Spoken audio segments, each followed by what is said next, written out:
আসসালামু আলাইকুম প্রিয় নবম দশম শ্রেণী শিক্ষার্থীবৃন্দ, আশা করি সবাই ভালো আছো। অনুশীলনী 2.1-এর নতুন ক্লাসে তোমাদের সবাইকে স্বাগত।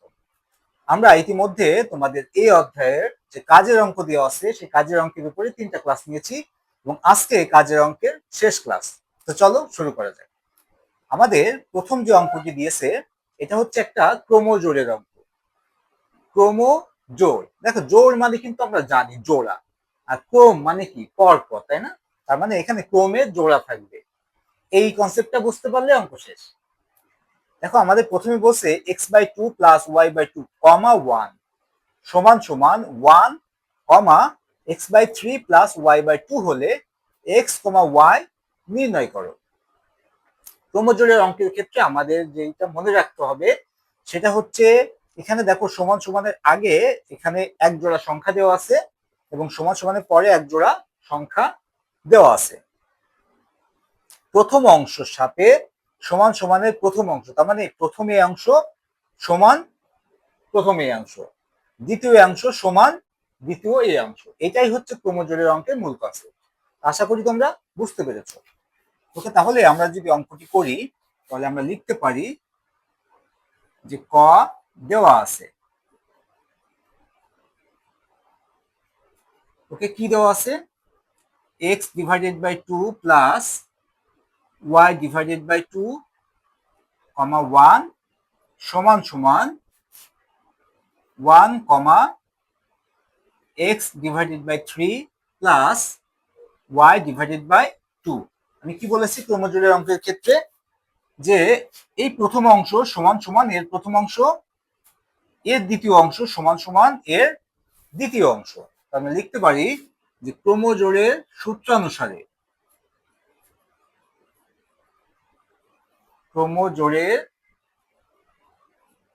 সূত্রানুসারে বা ক্রমজোড়ের নিয়ম অনুযায়ী, যেটাই তুমি লেখো না কেন, আমরা কি লিখতে পারি? ক্রমজোড়ের সূত্রানুসারে x/2 প্লাস y/2 সমান সমান এর প্রথম অংশ সমান সমান কি আছে? এর প্রথম অংশে 1 আছে। ওকে, দেখো এটাকে যদি আমি একটু ক্যালকুলেশন করি তাহলে আমরা যদি লসাগু করি একে, দেখো দুইটার নিচেই আছে 2, লসাগু কি হবে?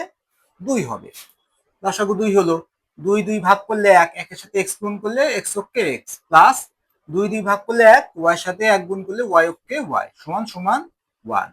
ওকে, বা এই 2 x প্লাস y এর সাথে আছে ভাগ আকারে, আমি যদি সমান সমান ওই পাশে নিয়ে যাই গুণ হয়ে যাবে, তাহলে লিখতে পারি x প্লাস y সমান সমান 2 অক্ষে 2। দেখো এটা একটা সমীকরণ আমরা লিখতে পারি, তাই না? একটা সমীকরণ আমরা বের করলাম। এবার কি করব? এই ক্রমজোড়ের দ্বিতীয় অংশ সমান সমান এই ক্রমজোড়ের দ্বিতীয় অংশ। আবার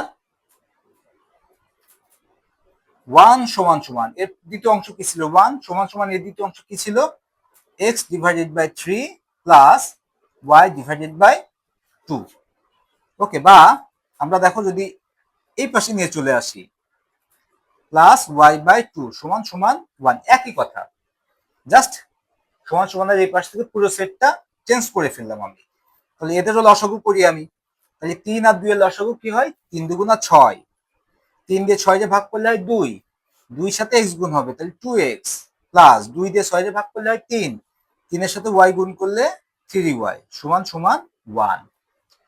বা 2x প্লাস 3y এর সাথে 6 আছে ভাগ আকারে, ওই পাশে নিয়ে গেলে গুণ হবে 1 এর সাথে, তাহলে 2x প্লাস 3y সমান সমান 6। দেখো এটাকে আমি আর একটা সমীকরণ দাঁড় করালাম। ওকে, তাহলে আমরা দুইটা সমীকরণ কিন্তু আমরা পেয়ে গেছি ক্রমজোড়ের, এই যে 2 জোড়া ক্রমজোড় দেওয়া আছে এখান থেকে কিন্তু আমরা দুইটা সমীকরণ পেয়েছি। এখন এখান থেকে এক্স আর ওয়াই এর মানটা নির্ণয় করতে হবে। দুইটা সমীকরণ থেকে এক্স আর ওয়াই এর মান নির্ণয় করার অনেকগুলো পদ্ধতি আমরা জানি, তাই না? যেমন আমরা কিন্তু প্রতিস্থাপন পদ্ধতি সম্পর্কে শিখেছি, ক্লাস 8-এ শিখেছো তোমরা, অপনয়ন শিখেছো, বজ্রগুণন শিখেছো। যে কোনো একটা পদ্ধতি আমরা অ্যাপ্লাই করতে পারি এখানে। সহজ পদ্ধতি কোনটা? এই দুইটা সমীকরণে যে কোনো একটা চলককে সমান বানানো, যে কোনো একটা চলককে সমান বানানো, সমান বানায় যদি যোগ বিয়োগ করি আমি তাহলে কাটাকাটি হয়ে যায়। তাহলে দেখো এই সমীকরণে কি আছে? এক্স ওয়াই একটা একটা আছে, তাই না? আর এই সমীকরণে 2x প্লাস 3y। ওকে, এখন যদি আমি এই সমীকরণে যদি ধরো 3 কে টার্গেট করলাম, যে আমি কি করব ওয়াই কে আমি 3 বানাবো সে, তাহলে এই সমীকরণটাকে যদি ওয়াই কে 3 বানাতে হয়, দেখো তো এই সমীকরণটাকে কত দ্বারা গুণ করতে হয়? 3 দ্বারা। আবার বলি যে আমরা ক্লাস 8 যখন শিখে এসেছো যে যেই চলকটাকে আমরা সমান করব, ওই চলকটা বিপরীত সমীকরণে ওর সাথে যে সহগটা থাকে, এটা চলক আর চলকের সাথে যে সংখ্যা থাকে সেটাকে বলা হয় সহগ। তো ধরো আমি ওয়াই কে টার্গেট করলাম যে ওয়াই কে সমান বানাবো, তাহলে এটা 1 নম্বর, এটা 2 নম্বর, তাহলে 2 নম্বর সমীকরণে চলক ওয়াই এর সাথে সহগ আছে কত? 3। এই 3 দিয়ে 1 নম্বর সমীকরণকে গুণ করতে হয়। আর 1 নম্বর সমীকরণে ওয়াই এর সাথে যে সহগ আছে এর সাথে কিছু নেই, মানে 1 আছে, এই 1 দিয়ে 2 নম্বর সমীকরণ টোটালটাকে গুণ করতে হয়। তাহলে কি হবে দেখো, একে 1 দ্বারা গুণ করলে এই সমীকরণটা যা আছে তাই থাকবে। আর একে যদি 3 দ্বারা গুণ করি তাহলে 3x প্লাস 3y সমান সমান 6। দেখো y কিন্তু দুটোটা 3y হয়ে গেল। আশা করি তোমরা বুঝতে পেরেছো বিষয়টা। তাহলে আমরা এখন লিখতে পারি যে সমীকরণ 1 কে 3 দ্বারা ও 2 কে 1 দ্বারা গুণ করে, এই যে 2 কে 1 দ্বারা গুণ করলাম, এটা যদি আমি না লিখতাম কোনো সমস্যা ছিল না, কারণ 1 দ্বারা গুণ করলেও যা না করলেও তাই একই থাকে। জাস্ট তোমাদের বোঝানোর জন্য আমি কিন্তু এটা লিখে দিলাম। কিন্তু যদি অন্য সংখ্যা থাকতো, ধরো এখানে 3y, এখানে আছে 2y, তাইলে এই সমীকরণটাকে গুণ করতে হতো কত দিয়ে? 2 দিয়ে, তখন কিন্তু লেখাই লাগতো, তাই না? আর 2 দিয়ে গুণ করলে তো মান পরিবর্তন হয়ে যায়। তাহলে সমীকরণ 1 কে 3 দ্বারা ও সমীকরণ 2 কে 1 দ্বারা গুণ করে, এবার দেখো তো এই দুটো সমীকরণে 3y দুইটাই যোগ চিহ্ন আছে না, মানে দুইটাই প্লাস চিহ্ন আছে। কাটাকাটি করতে গেলে কি করতে হবে? মাইনাস করতে হবে। কারণ আমরা জানি মাইনাস করলে প্লাস চিহ্নটা পরিবর্তন হয়ে যায়, প্লাসে মাইনাসে মাইনাস হয়ে যায়। তাহলে একই রকম, তার মানে মনে রাখতে হবে যে দুটি সমীকরণের যদি মান সমান করে ফেলেছি আমরা একটা চলকের, ওই দুটো চলকের সামনে যে চিহ্ন সেটা দুইটাই যদি একই চিহ্ন হয় তখন বিয়োগ করতে হয়। আর যদি দুইটা চিহ্ন দুই রকম হয় তখন যোগ করতে হয়। তার মানে ধরো দুইটাই প্লাস আছে, তাহলে বিয়োগ করতে হবে। দুইটাই মাইনাস আছে, তো বিয়োগ করতে হবে, কারণ একই রকম চিহ্ন। কিন্তু একটাই প্লাস আছে, একটাই মাইনাস আছে, এটা যোগ করলে এমনি কেটে যাবে, তখন আর বিয়োগ করা লাগবে না, তখন নর্মালি যোগ করতে হবে। যেহেতু একই রকম চিহ্ন আছে, আমরা করব কি? বিয়োগ। সমীকরণ 1 কে 3 দ্বারা ও 2 কে 1 দ্বারা গুণ করে বিয়োগ করি। ওকে, তাহলে একে আমি 3 দ্বারা যদি গুণ করি তাহলে পাচ্ছি কত? 3x প্লাস 3y সমান সমান 3 দুগুণা 6। একে 1 দ্বারা গুণ করলে যা তাই, 2x প্লাস 3y সমান সমান 6। ওকে, আমি বলছি বিয়োগ করে, তাহলে বিয়োগ করলে যত জায়গায় যোগ চিহ্ন আছে সেইগুলা হয়ে যাবে বিয়োগ, আর যত জায়গায় বিয়োগ চিহ্ন আছে সেইগুলা হয়ে যাবে যোগ। দেখো এর আগে প্লাস চিহ্ন, তাহলে এটা কি হয়ে যাবে? বিয়োগ। এর আগে প্লাস চিহ্ন, বিয়োগ হবে। এর আগে প্লাস চিহ্ন, বিয়োগ হবে। তাহলে দেখো 3x থেকে 2x কি হচ্ছে? মাইনাস হচ্ছে। তাহলে আমার থাকতেছে কি? শুধু x। এই 3y দেখো কেটে যাচ্ছে, কারণ প্লাস 3y মাইনাস 3y সমান সমান কি আসতেছে দেখো তো? 6 বিয়োগ হয়ে যাচ্ছে, তাহলে থাকবে কত? 0। তাহলে x এর মান কিন্তু আমি অলরেডি পেয়ে গেছি। ওকে, এবার এই x এর এই মানটা তুমি যে কোনো একটা সমীকরণে যদি বসাই দাও, ধরো x এর মানটা সমীকরণ 1 এ বসাই দিই, আমরা y এর মান পেয়ে যাব। আবার x এর মানটা যদি সমীকরণ 2 এ বসাও, তবু y এর মানটা পেয়ে যাব। কোনটাতে বসালে তোমার সুবিধা সেটা তোমার দেখতে হবে।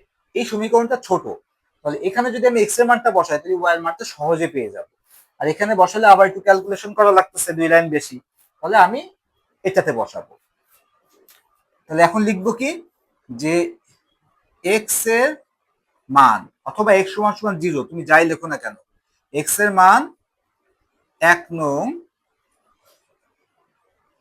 সমীকরণে বসাই।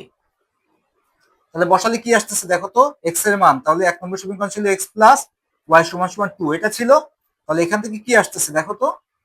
x এর মান 0 প্লাস y সমান সমান 2। এই 0 ওই পাশে নিয়ে যাও, মাইনাস হয়ে যাবে। এই পাশে প্লাস আকারে ছিল, এই পাশে মাইনাস হবে। কোন সংখ্যার সাথে 0 প্লাস করো আর মাইনাস করো, সংখ্যার কোনো পরিবর্তন হয় না। তাহলে y সমান সমান আমরা বলতে পারি কি? 2। তাহলে x এর মানও পেয়ে গেলাম, y এর মানও পেয়ে গেলাম। এখন আমাদের কি বলছিল? x, y নির্ণয় করতে হবে। তাহলে অতএব নির্ণেয় x, y সমান সমান 0, 2, এটাই হচ্ছে অ্যান্সার। আশা করি তোমরা বুঝতে পেরেছো। ওকে, এখান থেকে অ্যান্সারটা লেখার ক্ষেত্রে দেখো এখানে যেভাবে দেওয়া ছিল এক্স কমা ওয়াই সমান সমান এক্স এর মান কমা ওয়াই এর মান, আমি কিন্তু এই ব্র্যাকেট দ্বারা যেভাবে চাইছে সেভাবেই লিখেছি। এটা খেয়াল রাখতে হবে। তোমাদের কখনো কখনো এখানে এইভাবে চাইতে পারে, তখন এইভাবে অ্যান্সার দিতে হবে। আবার কখনো কখনো বলতে পারে এক্স ও ওয়াই এর মান নির্ণয় করো। দেখো এখানে কিন্তু আর ব্র্যাকেট দেয়নি, শুধু বলছে এক্স ওয়াই এর মান, তখন কিন্তু আর এইভাবে লেখার প্রয়োজন নয়, তখন লিখতে হবে এক্স সমান সমান 0 ও ওয়াই সমান সমান 2। ওকে, আশা করি তোমরা বুঝতে পেরেছো। ওকে, এখন এই যে মানটা আমরা বের করলাম, দেখি ঠিক আছে কিনা, আমরা একটু শুদ্ধি পরীক্ষা করি। এক্স এর মান 0, ওয়াই এর মান 2। ওকে, 0 আর 2 বসাও, তাহলে এই পাশে কত আসতেছে, 0 প্লাস 2 মানে 2 সমান সমান 2। ঠিক আছে, এখানে বসাই দেখি এক্স এর মান 0, তাহলে 0 এর সাথে 2 গুণ করলে 0 প্লাস ওয়াই এর মান 2, তাহলে 3 দুগুণে 6, তাহলে 6 সমান সমান 6। তাহলে দুইটা সমীকরণেই কিন্তু এই মান দুইটা বসালে মিলে যাচ্ছে, তাহলে মান দুইটা 100% ঠিক আছে। ওকে, আশা করি খুব ভালোভাবে তোমরা এটা বুঝতে পেরেছো। তাহলে এবার আমরা খ নম্বর অঙ্কটি দেখি। খ নম্বর অঙ্কে আমাদের বলছে পি একটা সেট, পি সমান সমান 1 2 3, কিউ একটা সেট, কিউ সমান সমান 3 4, এবং আর একটা সেট আর সমান সমান এক্স ওয়াই। ওকে, হলে পি ইউনিয়ন কিউ গুণ আর, এই গুণটা হচ্ছে কার্টেসীয় গুণজ বলে। ওকে, তাই আমরা কিন্তু কার্টেসীয় গুণজ এখনো করিনি, তাই না? আমরা কাজের যে অঙ্ক করেছি সেখানে কিন্তু আমরা ইউনিয়নে কাজ করেছি, তার মানে সংযোগ সেট, দুইটা সেটকে এক সেটে পরিণত করতে হবে, করে তার সাথে আর এর মানটা গুণ করতে হবে। আর বলছে কি পি ইন্টারসেক্ট কিউ গুণিত কিউ, তার মানে ইন্টারসেক্ট মানে কি কমন সেট, সেট বা নিঃসেট সেট, এই দুইটা মান, দুইটা সেটের মান যেগুলো কমন আছে উপাদান, সেইগুলা নিয়ে একটা সেট হবে, তার সাথে কিউ এর মানটা বা কিউ সেটটা গুণ করতে হবে। ওকে, তাহলে কিন্তু আমরা বুঝে ফেলছি যে আমরা কি কি করতে হবে। তাহলে প্রথম কাজ হচ্ছে আমাদের মানটা বসানো, যে আসলে কি কি দেওয়া আছে। তাহলে আমরা লিখতে পারি খতে যে দেওয়া আছে, দেওয়া আছে কি পির মান দেওয়া আছে, পির মান দেওয়া আছে 1 2 3, কিউ এর মান দেওয়া আছে 3 4, এবং আর এর মান দেওয়া আছে, আর এর মান কি দেওয়া আছে এক্স কমা ওয়াই, এগুলা দেওয়া আছে। তাহলে আমার প্রথম নির্ণয় করতে হবে কি এটা, তাহলে এটাকে আমি একবার না করে ভেঙে ভেঙে দেখাই, তাহলে তোমাদের সুবিধা হবে। তাহলে প্রথম কাজ হচ্ছে আমার পি ইউনিয়ন কিউ এর মানটা আমরা বের করব। তাহলে আমরা লিখতে পারি যে পি ইউনিয়ন কিউ, তাহলে পি এর মানটা বসাই 1 2 3, ইউনিয়ন কিউ এর মান কত 3 4। তাহলে দেখো ইউনিয়ন মানে সংযোগ সেট, দুইটা সেট মিলে একটা সেট হবে এবং একই উপাদান বারবার আসবে না। তাহলে আমরা দুইটা সেট মিলে যদি একটা সেট করি, তাহলে 1 2 3 4 একটা সেট হয়ে গেল। 3 দুই জায়গায় ছিল, কিন্তু একই উপাদান বারবার আসবে না, একবারই আসবে। ওকে, তাহলে এইটুকুর কাজ শেষ। এবার এর সাথে গুণ করতে হবে কি আর, তাহলে আমরা লিখতে পারি যে অতএব পি ইউনিয়ন কিউ গুণিত আর, পি ইউনিয়ন কিউ করে আমরা যে মানটা পাইছি 1 2 3 4, এর সাথে গুণ আর, আর এর মানটা কত এক্স ওয়াই। আশা করি এই পর্যন্ত তোমরা সবাই খুব সহজে বুঝতে পেরেছো। এখন আমার কাটতেছে গুণজের কাজ। দেখো গুণের ক্ষেত্রে আমরা কি করি, ধরো নর্মাল গুণের ক্ষেত্রে চিন্তা করো এক্স প্লাস ওয়াই এর সাথে গুণ আছে ধরো এ প্লাস বি সে, তাহলে আমরা কি করি এক্স এর সাথে এ গুণ করি, এক্স এর সাথে বি গুণ করি, আবার ওয়াই এর সাথে এ গুণ করি, ওয়াই এর সাথে বি গুণ করি, তাই না? এখানেও তাই করতে হবে, ওয়ান এর সাথে এক্স গুণ, ওয়ান এর সাথে ওয়াই গুণ, টুর সাথে এক্স গুণ, টুর সাথে ওয়াই গুণ, থ্রির সাথে এক্স গুণ, থ্রির সাথে ওয়াই গুণ, ফোর এর সাথে এক্স গুণ, ফোর এর সাথে ওয়াই গুণ। এই গুণের সাথে এই গুণের শুধু পার্থক্য কোথায়, যে এরা যখন গুণ হয় তখন এদের মাঝে গুণ চিহ্ন বসে, যেমন এক্স এর সাথে এ গুণ করলি এ এক্স অথবা এক্স গুণিত এ। আর এখানে কার্টেসীয় গুণের ক্ষেত্রে যখন একটা সংখ্যার সাথে আর একটা সংখ্যা গুণ হয় তখন তাদের মাঝখানে কমা বসাতে হয়, তখন তাদেরকে গুণ চিহ্ন দিয়ে দেখানো যায় না। এটাই হচ্ছে বেসিক পার্থক্য, তাছাড়া কিন্তু নর্মাল গুণের মতোই এই প্রত্যেকটার সাথে প্রত্যেকটা গুণ হবে। তাহলে আমরা লিখতে পারি দেখো আমি বলেছি কি 1 এর সাথে এক্স গুণ, এবং এখানে কিন্তু সবসময় মনে রাখতে হবে কার্টেসীয় গুণজে যখন এক জোড়া সংখ্যা গুণ হয় তখন এদেরকে ফার্স্ট ব্র্যাকেটে রাখতে হবে। তাহলে 1 এর সাথে গুণ হবে প্রথমে কি এক্স, 1 এর সাথে এরপরে গুণ হবে কি ওয়াই, এবং এই যে প্রত্যেকটা জোড়ার মাঝখানে কিন্তু আরেকটা কমা দিতে হবে। এগুলো ভুল করা যাবে না, এগুলো ভুল করলে কিন্তু মার্কস কেটে নেবে। ওকে, তারপরে 1 এর কাজ শেষ, 1 দিয়ে এক্স গুণ করেছি, 1 দিয়ে ওয়াই গুণ করেছি, এরপরে 2, 2 এর সাথে গুণ হবে এক্স, 2 এর সাথে গুণ হবে ওয়াই। ওকে, এরপরে আছে 3, 3 এর সাথে এক্স, 3 এর সাথে ওয়াই, কমা, এরপরে কি আছে 4, 4 এর সাথে এক্স, 4 এর সাথে ওয়াই। আমাদের কাজ শেষ। এখন যে কাজ সেটা হচ্ছে প্রথম এবং শেষে একটা সেকেন্ড ব্র্যাকেট দিয়ে দিব। এই যে আমাদের পি ইউনিয়ন কিউ গুণিত আর এর মানটা আমরা কিন্তু পেয়ে গেছি। আশা করি তোমরা বুঝতে পেরেছো এটা। এবার দ্বিতীয় অংশটা করি। প্রথমে কি বলছে, পি ইন্টারসেক্ট কিউ এর মানটা নির্ণয় করা, সেটা আগে আমরা করি। তাহলে আমরা লিখতে পারি পি ইন্টারসেক্ট কিউ। তাহলে পি এর মান কত ছিল, 1 2 3, ইন্টারসেক্ট কিউ এর মান ছিল 3 4। তাহলে আমরা জানি এটা হচ্ছে সেট বা নিঃছেদ সেট। তার মানে দুইটা সেটের মধ্যে যে উপাদানগুলো কমন থাকবে সেইগুলাই শুধুমাত্র আসবে। কমন আছে অনলি 3, 3 ছাড়া আর কোনো সংখ্যা কমন নাই বা কোনো উপাদান কমন নাই, তাহলে শুধু আসবে 3। তাহলে পি ইন্টারসেক্ট কিউ এর মান আমরা পেয়ে গেছি। এখন আমার কাজ কি, পি ইন্টারসেক্ট কিউ এর সাথে কিউ গুণ করা। তাহলে লিখতে পারি যে পি ইন্টারসেক্ট কিউ গুণিত কিউ। তাহলে এখানে কি পাচ্ছি দেখো, পি ইন্টারসেক্ট কিউ এর মানটা বসাই, গুণ কিউ, কিউ এর মান কত ছিল 3 4।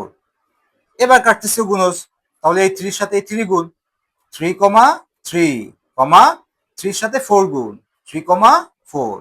ওকে, আর তো কিছু নাই, তাহলে প্রথম এবং শেষে একটা সেকেন্ড ব্র্যাকেট দিয়ে দিতে হবে। এই যে আমার দ্বিতীয় অংশের অ্যান্সারও আমরা পেয়ে গেছি। তাহলে এখন কি কাজ, এখন লিখতে হবে যে অতএব এটা সমান সমান এটা এবং এটা সমান সমান এটা অ্যান্সার। আশা করি তোমরা বুঝতে পেরেছো অঙ্কটি। এই ধরনের অঙ্ক তোমরা আরো পড়বা। মানে আমরা যখন এখন অনুশীলনীর অঙ্ক যখন শুরু করব তখন কিন্তু এই ধরনের অঙ্ক বারবার আসবে, এবং বোর্ডে কিন্তু এই ধরনের অঙ্ক অনেকবার এসেছে এবং খুবই সহজ। তোমরা যারা প্রথম করলে, আগে কখনোই করনি, তারা কিন্তু একবার করেই বুঝতে পেরেছো। আমি একবার করাই দিছি, আমার বিশ্বাস যে তোমরা একবারেই বুঝতে পেরেছো যে অঙ্কটা কত সহজ এবং খুব ইজিলি সলভ করা যায়। তো আজকে পর্যন্তই, পরবর্তী ক্লাসে ইনশাল্লাহ আমরা মূল অঙ্ক শুরু করব। তো সে পর্যন্ত সবাই ভালো থেকো, আল্লাহ হাফেজ।